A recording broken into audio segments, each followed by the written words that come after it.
Hello family, my name is Chris, I am your home gamer dad, and today I want to talk to you guys about a game that came out way back in 2014 and turned into a huge hit of a series that I'm sure that the creator never even imagined possible back then. We have multiple sequels, several different spin-offs, appearing in multiple different types of media, jump scares for days, and a story that just keeps getting darker and darker and weirder with each new entry. So let's grab our flashlights, turn on that mini fan, and get ready for an evening of complete stress and panic. Whether you're somebody that wants to make sure that you're on the cameras at all times, seeing where things are, or having those doors closed and hoping that the lights do not go out. While you are the security guard at Freddy Fazbear's Pizzeria, always remember that while playing Five Nights at Freddy's, your mileage may vary. So for those of you that are new to Home Gamer Dad, welcome. And the way that your mileage may vary is that I pretty much give you a reviewish style overview of whatever IP that I'm covering. In this case, Five Nights at Freddy's, focusing mostly on personal stories and my journey with the game, where it is I started with it, my opinions as I've grown with it, and just kind of, working off of that. I'm going to be focusing on the very first game mostly for this, and any images that you see below me is going to be from a playthrough that I have done of the game that you can find on my other channel, Metal Blade 427. So I figured I'd bring up Five Nights at Freddy's now because the live action movie finally hit theaters or streaming on Peacock, which is where I happen to watch it. And being able to see Foxy, Chica, Bonnie, and Freddy for real life right there in front of me, the animatronics from Jim Henson Studios was absolutely amazing. It was so awesome to see it. So now I'm going to give you guys 5 reasons why I love Five Nights at Freddy's. And my reasons are going to definitely be different than your reasons, depending on if you like the game or not. And I'd love to hear about all your opinions down in the comment section below. The big thing about these videos is that it creates a discussion between everybody out there, because not everybody likes everything. Not everybody has the same journey along with these different things as other people do. I know what I've been through. You may have gone through something completely different. You may have passed every night in the first shot, no problem. You may have died on night 1 and said, screw this game, get rid of it. In any case, let me tell you why I like the game, and I want to hear everything from you guys. So let's suit on up. Our shift begins now. Number 1, the simplicity of the game. When you think about it, there's not much to it. And again, I'm just talking about Five Nights at Freddy's 1 right now. I'm not going into Sister Location or Security Breach or any of the newer stuff or anything like that. I'm going all the way back to the original 2014 one and looking at the game as objectively as I can. And really all it is a series of still shots. You're not getting very much animation from the original Five Nights at Freddy at all. You have the jump scares, which are all animated. Foxy running down the hall is animated. And otherwise, the fan is animated. Of course, the fan's got to be animated. But otherwise when you are actually looking at your screen, you're looking at a single still shot that you can kind of, it's like almost cylinder-like shape in a way. It's curved, so it kind of gives you a perspective of looking left and right, that the room is bigger than it actually is. But whenever something changes on the screen, whenever an animatronic moves, or whenever something shifts or something pops out from behind the corner or whatever, the screen will go into like a static and then it'll pop back up with a brand new picture. It's really genius when you think about it, because the whole game kind of focuses more on sound than it does on actual visuals. Now, I recommend to people playing this with, your headset on, but at the same time I don't, because the jump scares are really loud and really obnoxious. But if you have your headset on, you get such a story just sitting there listening to the animatronics move around the pizzeria. You hear Chica in the kitchen doing her thing. You hear the thumping of Bonnie's steps down the hall. Freddy, dum dum dum dum dum dum dum, his singing or whatever. And each one of them is a particular cue to where the animatronic is in the pizzeria. And all of it is played through the theater of the mind. You're actually imagining them moving around from spot to spot. They're really not moving. It's just picture here, picture there. One picture has Bonnie, another picture does not. Occasionally you'll get this like weird distorted effect of like jumping around and everything, but it's very minimal animation. It's very minimal like actual things moving on screen. It's all a matter of stuff happening really quickly in front of you. and you making it, making it up, along the way. Yes, this does change as later games come out, but 1, 2, and 3 generally work all the same way. Very minimal animation, but it's all about the setting, it's all about the sound, and it's all about immersing you into that spot where you are that security guard, and you have to figure out where are all these animatronics and how you're going to defend yourself. Number 2, storytelling without saying anything.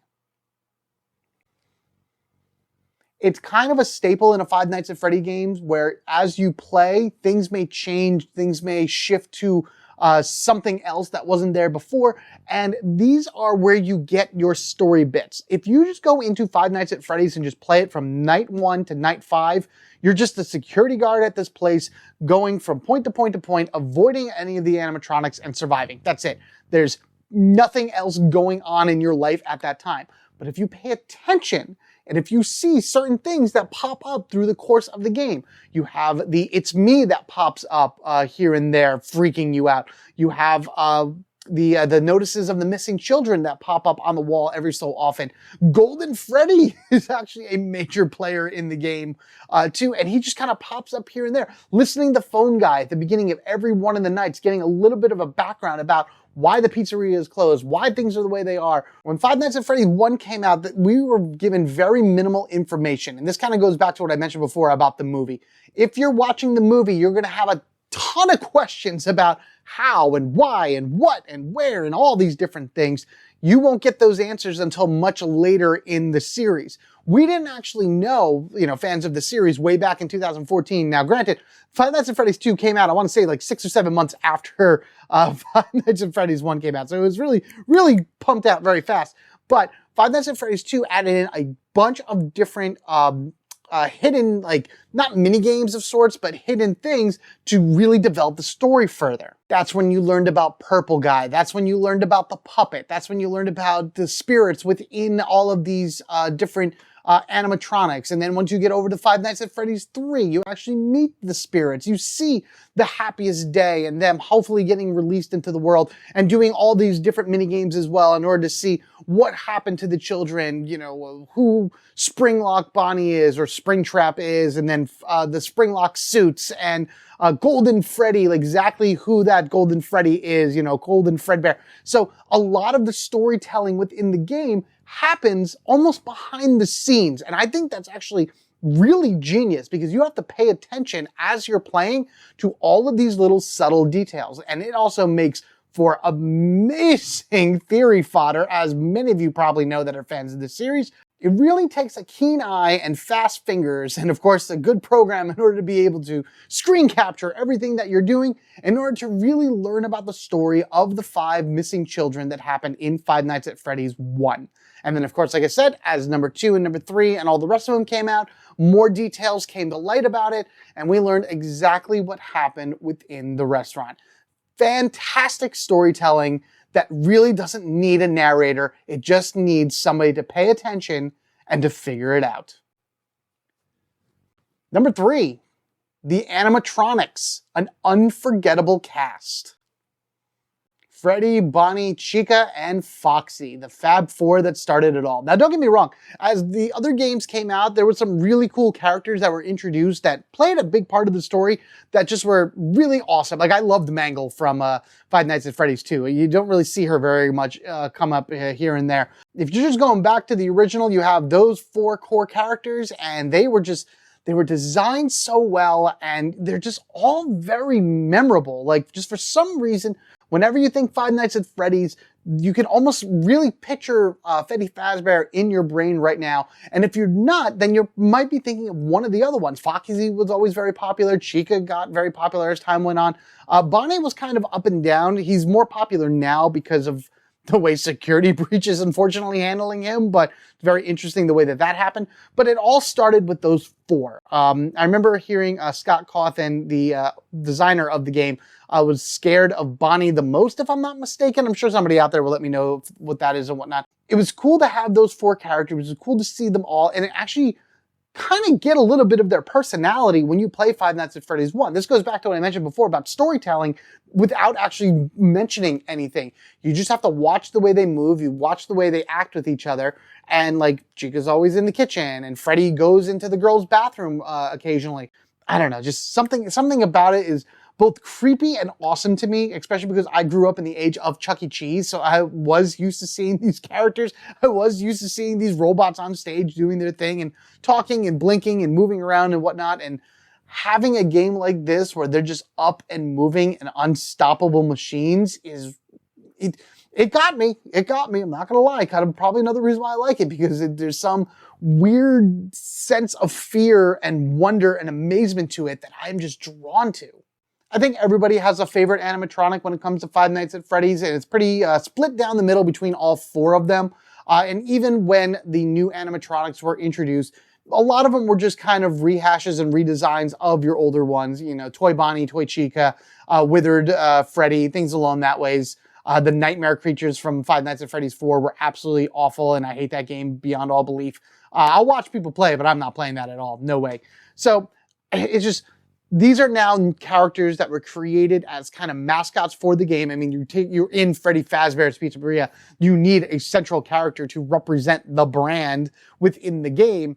And I think Scott Conta did an awesome job with, designing these characters and making them memorable, both like cute and adorable and loving if you saw them during the day, and horrific and terrifying and walking nightmare fuel at night. And honestly, Five Nights at Freddy 4 took that a little bit one step because of the way that the child saw them and everything. But again, this is all about the first one. I can go off talking about all the other ones all the time, but there are other channels that do that. Number 4, extra nights, extra challenges.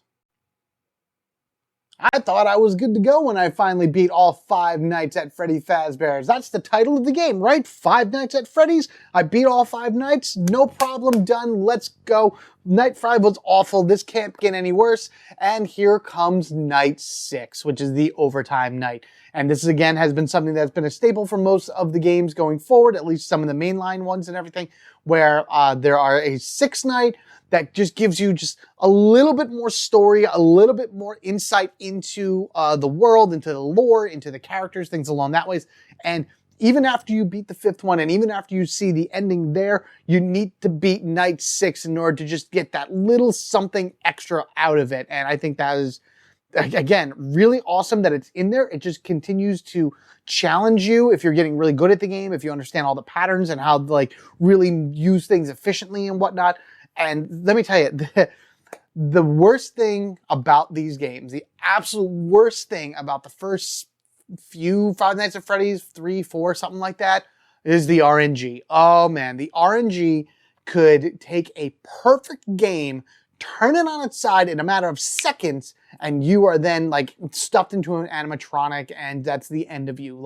I have played games where I've gotten so close to the end. Normally you go from 12 a.m. to 6 a.m. and depending on the game that you play determines how long that actually is. In Five Nights at Freddy 1, it's about 8.5 minutes. That's how long an evening shift is and how long you would need to survive as the characters are running around, or as the animatronics are running around trying to kill you.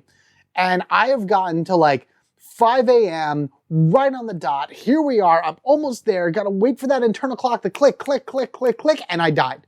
And I immediately die at the end, even though felt like I was in full control of everything. And if that wasn't enough, you had Night 7, which was a complete custom night for you. You'd be able to change the difficulty level of every one of the animatronics in order to be whatever it is that you needed them to be or wanted them to be for your own challenge level. I mean, in Five Nights at Freddy 1, there was only 4 options, but you get yourself later in those series, especially in Pizza Simulator, I believe, whatever it is, Five Nights at Freddy 6. There's a lot of animatronics for you to go up against, and if they're all at their highest level, man, I can't even imagine what type of stress-inducing evening that would be. And is it all worth it to go through all that type of pain and suffering through it? Now I say no at my current point. Back in the day when I first started playing this, it was an absolute yes. Being able to say that I beat 2020 mode, yes, 420 mode, I believe is what it was called, from Five Nights at Freddy's 1, just every animatronic at the hardest difficulty possible. I was like, yes, this is awesome, this is great. And I know that in Five Nights at Freddy's 2, it's more than double the amount of animatronics, and I never did the full 20 on that one either. And then, of course, going further, all the others or whatever. But knowing that I beat 420 on Five Nights at Freddy's 1, and I have the video evidence that I actually did it, I'm just like, awesome, I did it, that's great. I'm so happy. I'm never doing it again, ever, but at least I know I did it. So you never know what you're going to run into when it comes to Freddy's, and you want to be able to take on every challenge that you can to the best of your ability. Number 5, seriously, I love everything FNaF has become. And I don't just mean the main games themselves. Yes, I love the fact that there's tons of these games and they're all slightly different from each other and they do all different things, but at the same time kind of maintain the same core elements from the beginning. But I'm also talking about like the books that came out for it, all the book series. I've never read any of them, but maybe one day I will. There's like an activity guide for Five Nights at Freddy's that has lore within it, which is awesome like that. The movie, which is awesome.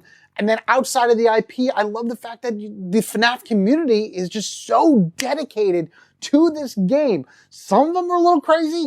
A lot of them have really, really like firm, strong opinions that they think are right, but it doesn't necessarily mean they are. And then besides just the community, all the fan-made games that have come out since then. Like off the top of my head, Five Nights at Candy's is something that was really, really big back in the day. I don't even know if it's still around or whatever. And there's other like Five Nights at style games. I remember like there was a Mickey Mouse one that I played. There was a Mario one that I played, and just seeing the fans show their love for this series through all of these different fan-made games and all of these different just ways that they went in and changed stuff around and made it their own, but still kept the heart and soul of the original Five Nights at Freddy's alive. And the fact that Scott Cawthon was all on board with this right from the beginning. He loved every one of the fan-made games, and he encouraged it. He encouraged people to make those games, to really step into the role of a game designer and make something that they were proud of. And I think that is absolutely amazing. You would never ever think that back in 2014, this small little computer game that came out that's supposed to just scare the pants off you would be this huge phenomenon that it is now in the world. And again, there's a lot of people that love it. There's a lot of people that hate it, and that's fine as well.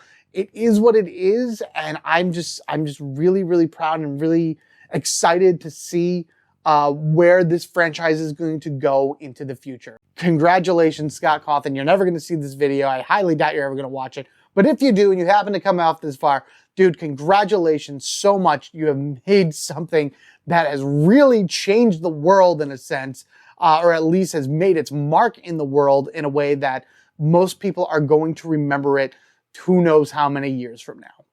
And there you have it, everybody. Five Nights at Freddy's, a franchise that has gone places that most game designers only dream of when they first start putting out their work. But let me tell you that it's been absolutely crazy all of these years, seeing everything and just being part of it from the very beginning to where we are now. And I'm very excited to see what's going to happen next, what's going to be on the next thing that comes out for Five Nights at Freddy's. And then, of course, like, what's the next movie? I want to see that. I want to know more about these movies now. Like, I've seen the first movie twice already, and I'm probably going to watch it a third time because the more you watch it, the more details you keep picking up from everything in the background. And again, that's exactly what this franchise is about. It's about being almost like a detective of sorts through each one of the games that you go through, finding the lore, finding the story, finding the hidden details, and really coming to an idea of what the story holds. But now I want to hear from you. I want to know about your FNaF journey. Have you been able to play all these games or some of them? Is this something that you're interested in? Have you done all of the super hard challenges? Or have you just gone through maybe a night or two to kind of get a gist of the game? I just want to hear about what you guys think down in the comment section below. I don't think I'm going to be doing much with Five Nights at Freddy on this channel. I know there is a board game for it, but I haven't really heard too much about it, nor anything I've heard, it hasn't really been that good. But, you know, you never know what's going to come up along the way. So in order to be able to see any future fun Five Nights at Freddy's stuff that I may or may not post, who the heck knows, but I also have a bunch of other fun videos on here you can also enjoy. Be sure you are subscribed to the Home Gamer Dad right now. And if you're not, definitely take a look down at the subscribe button. Every time I say subscribe, I wonder if it just keeps blinking over and over again, because that's like kind of the new thing that YouTube does. And again, it's a little detail that now is starting to become more and more noticed by everyone. Some type of like verbal cue to it. Like subscribe, and it gives you like this cool little outline. And then once you actually do subscribe it gets all excited and boom and fireworks, and you hear the same cheers as if you completed a night at Five Nights at Freddy's. So definitely get that little fun experience with you by hitting that subscribe button right now.